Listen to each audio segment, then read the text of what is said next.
बिस्मिल्लाहिर्रहमानिर्रहीम। चलिए आज फिर हम एक ऐसी हकीकत सुनने जा रहे हैं जो दिल को रोशनी देती है और सोच को बदल देती है।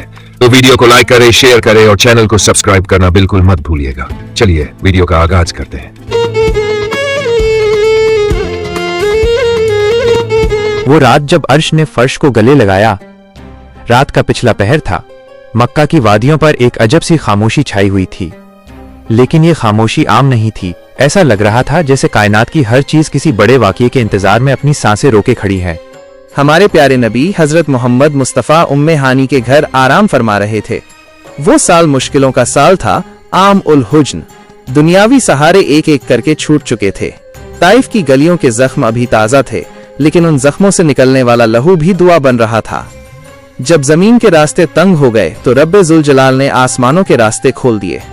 अचानक हुजरा नूर से भर गया। हजरत जिब्रील अलैहिस्सलाम हाजिर हुए। ये कोई पैगाम लाने की रात नहीं थी, ये तो सुल्ताना ए दो जहान को बुलाने की रात थी। नबी सल्लल्लाहु अलैहि वसल्लम का सीना मुबारक चाक किया गया।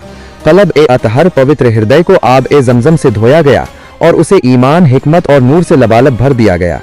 सवारी के लिए बुराक पेश किया गया। उसकी रफ्तार का आलम यह था कि जहां निगाह पड़ती वहां उसका कदम पड़ता। जब आप सल्लल्लाहु अलैहि वसल्लम सवार हुए तो मंजिलें सिमटने लगीं। पलक झपकते ही मक्का पीछे छूट गया और शाम की सरजमीन मस्जिद ए अक्सा सामने थी। बैतुल मुकद्दस में एक नूरानी मंजर था। आदम अलैहिस्सलाम से लेकर ईसा अलैहिस्सलाम तक तमाम अंबिया किराम सफ़े बांधे खड़े थे। वक्त ए नमाज आया तो सवाल हुआ कि इमामत कौन करेगा। हजरत जिब्रील अलैहिस्सलाम ने नबी करीम सल्लल्लाहु अलैहि वसल्लम का हाथ थामा और मुसल्ले की तरफ बढ़ा दिया। उस रात कायनात ने देखा कि हजरत मोहम्मद सल्लल्लाहु अलैहि वसल्लम सिर्फ एक कौम के नहीं बल्कि तमाम नबियों के भी पेशवा और इमाम उल अंबिया हैं। मुलाकात दर मुलाकात। अब सफर आसमानों की तरफ शुरू हुआ। पहले आसमान पर हजरत आदम अलैहिस्सलाम से मुलाकात हुई, जिन्होंने अपने साले बेटे का इस्तकबाल किया। दूसरे पर हजरत ईसा और हजरत यया अलैहिस्सलाम मिले। तीसरे पर हजरत यूसुफ अलैहिस्सलाम की खूबसूरती ने नूर बिखेरा। चौथे पर हजरत इद्रीस, पांचवें पर हजरत हारून और छठे आसमान पर हजरत मूसा अलैहिस्सलाम से मुलाकात हुई। जब सातवें आसमान पर पहुंचे तो हजरत इब्राहिम अलैहिस्सलाम को बैतुल मामूर से टेक लगाए पाया। हर नबी ने आपका खैर मकदम किया, क्योंकि सब जानते थे कि आज वो महबूब आ रहा है जिसके इंतजार में सदियां गुजर गई थीं।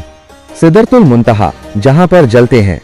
सफर वहां पहुंचा जहां कायनात की सरहद खत्म होती है। सिदरतुल मुंतहा एक ऐसा मुकाम जहां से आगे न कोई फरिश्ता जा सकता है न कोई मखलूक। हजरत जिब्रील अलैहिस्सलाम ठहर गए।